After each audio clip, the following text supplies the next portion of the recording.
നമ്മളിപ്പോൾ നിൽക്കുന്നത് ദാഹോയിലെ കോൺസെൻട്രേഷൻ ക്യാമ്പിലാണ്.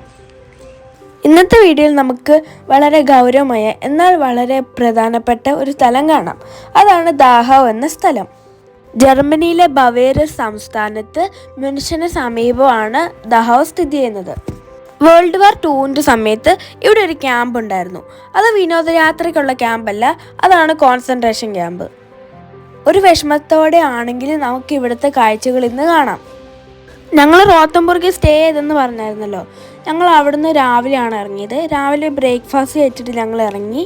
ഹോട്ടലിൽ ബ്രേക്ക്ഫാസ്റ്റ് ഉണ്ടായിരുന്നു. ഞങ്ങൾ രാവിലെ തന്നെ അവിടുന്ന് ഹോട്ടലിൽ നിന്ന് ഫുഡ് കഴിച്ചിട്ട് ഞങ്ങൾ ദാഹാലോട്ട് ഇറങ്ങി. ഇതാണ് ഞങ്ങൾ താമസിച്ച ഹോട്ടൽ. ഇത് ബഡ്ജറ്റ് ഫ്രണ്ട്ലി ആയിരുന്നു.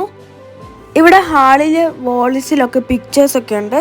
അതാണെങ്കിൽ പഴയകാല ചിത്രങ്ങളും പഴയ കാലത്ത് ഉപയോഗിച്ചുകൊണ്ടിരുന്ന സാധനങ്ങളൊക്കെയാണ്. അതൊക്കെ കാണാൻ നല്ല രസമുണ്ട്. എനിക്ക് മീനുവിന് അതൊക്കെ ഭയങ്കര ഇഷ്ടപ്പെട്ടായിരുന്നു. ഇതാണ് ഞങ്ങൾ താമസിച്ച റൂം. സ്മോക്കിംഗ് ചെയ്യലെന്ന് അവിടെ എഴുതി വെച്ചിട്ടുണ്ട്. സ്മോക്കിംഗ് ചെയ്ത ഫൈനുണ്ട്. അങ്ങനെ ഞങ്ങൾ റോത്തംബുർഗിനോട് വിട പറയാണ്. റോത്തംബുർഗിൽ നിന്ന് സ്റ്റൈനാഹിലോട്ട് ട്രെയിനുണ്ട്. സ്റ്റൈനാഹിൽ നിന്ന് പിന്നെ മ്യൂണിച്ചിലോട്ടാണ് പോകേണ്ടത്. ഫ്രാങ്ക്ഫർട്ടിൽ നിന്ന് വരുവാണെങ്കിൽ നമുക്ക് അങ്ങനെ തന്നെയാണ് വരേണ്ടത്. മ്യൂണിച്ചിലോട്ടുള്ള ട്രെയിനെ കയറിയിട്ട് ദാഹോയിൽ ഇറങ്ങിയാൽ മതി. ഞങ്ങൾ ഡോയ്ച്ച്ലാൻഡ് ടിക്കറ്റ് വെച്ചാണ് യാത്ര ചെയ്യുന്നത്. അതുകൊണ്ടാണ് ഇങ്ങനെ വന്നത്. റെയിൽവേ സ്റ്റേഷൻ്റെ അവിടെ ഇറങ്ങി കഴിയുമ്പോൾ തന്നെ അങ്ങോട്ടുള്ള ബസ് സ്റ്റോപ്പ് ഉണ്ട്. അത് അവിടെ എഴുതി വെച്ചിട്ടുണ്ട്. ബസ് ഇറങ്ങി കഴിയുമ്പോൾ തന്നെ നേരെ ഓപ്പോസിറ്റാണ് ഈ കോൺസെൻട്രേഷൻ ക്യാമ്പ്. ചെന്ന് കഴിയുമ്പോഴേ നമ്മൾ അവിടെ കാണുന്നത് ഒരു വിസിറ്റിംഗ് സെൻ്ററാണ്. ഞങ്ങൾ ഞായറാഴ്ചയാണ് പോയത്. അതുകൊണ്ട് അത് അവിടെ അടച്ചിട്ടേക്കുമായിരുന്നു. അതുമാത്രമല്ല, അവിടെ ഒരു പ്രോഗ്രാം നടക്കുമായിരുന്നു. പഴയ റെയിൽവേ സ്റ്റേഷൻ്റെ അവശിഷ്ടം ഇവിടെയുണ്ട്. ഇവിടെയായിരുന്നു പണ്ട് ആൾക്കാരെ പിടിച്ചുകൊണ്ട് വന്നിട്ട് അവരിവിടെ ഇറങ്ങിക്കൊണ്ടിരുന്നത്. അത് കഴിഞ്ഞിട്ട് നമ്മൾ നേരെ ചെല്ലുമ്പോൾ കാണുന്ന ഒരു ബിൽഡിംഗ് ആണ്.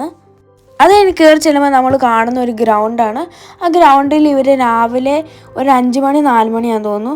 ഈ സമയത്ത് രാവിലെ എല്ലാവരെയും വിളിച്ചേൽപ്പിച്ചിട്ട് എണ്ണം എടുക്കുമായിരുന്നു. ഇപ്പം മഴയാണെങ്കിലും വെയിലാണെങ്കിലും മഞ്ഞാണെങ്കിൽ പോലും ഇവർ ആൾക്കാരുടെ എണ്ണം എടുക്കുമായിരുന്നു.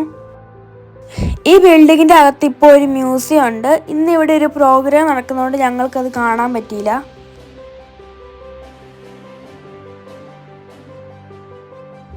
ഇവിടെ എല്ലാം ബാറുകളായിരുന്നു.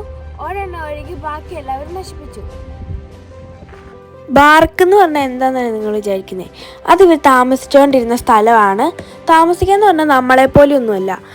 ഇവരാണെങ്കിൽ പാതിരാത്രി പോയി കിടന്നിട്ട് രാവിലെ 4 മണി 5 മണി ആകുമ്പോഴേക്കും.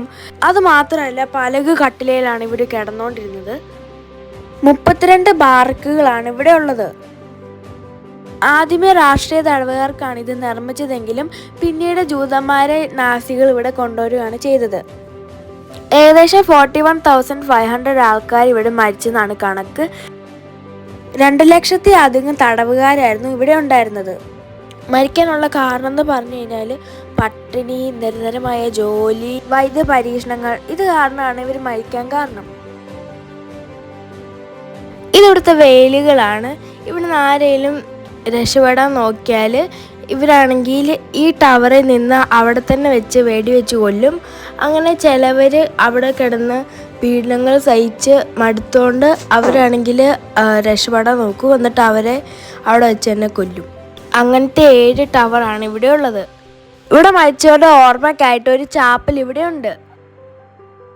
ജർമ്മനിയിലെ ആദ്യത്തെ കോൺസെൻട്രേഷൻ ക്യാമ്പാണിത്. 1945 ഏപ്രിൽ 29 അമേരിക്കൻ സൈനികർ ദാഹോ മോചിപ്പിച്ചു. അവിടെ 30,000-ലധികം തടവുകാർ മോചിതരായി. ദാഹോ ഇന്നൊരു സ്മാരകമാണ്. നാസി ഭരണകാലത്തെ ക്രൂരതകൾ നമ്മെ ഓർമ്മപ്പെടുത്തുന്ന സ്ഥലം. ഇവിടെ ഇവർക്ക് സംഭവിച്ചെല്ലാം വെച്ച് നോക്കുമ്പോൾ നമ്മളൊക്കെ എന്ത് ഭാഗ്യവാന്മാരല്ലേ. ഇതൊക്കെ മനസ്സിലാക്കി തരാനാണ് അപ്പം ഞങ്ങളെ ഇവിടെ കൊണ്ടുവന്നത്. ഇതെല്ലാം കണ്ടപ്പോഴും ഇവരുടെ കഥയൊക്കെ കേട്ടപ്പോൾ ഞങ്ങൾക്കൊക്കെ ശരിക്കും സങ്കടമായി. അപ്പം നമുക്കിനി ഒരു പുതിയ രാജ്യത്തെ കാഴ്ചകളായി നമുക്ക് വീണ്ടും കാണാം. അതുവരേക്കും ഒരു ചെറിയ ബ്രേക്ക്. ബൈ.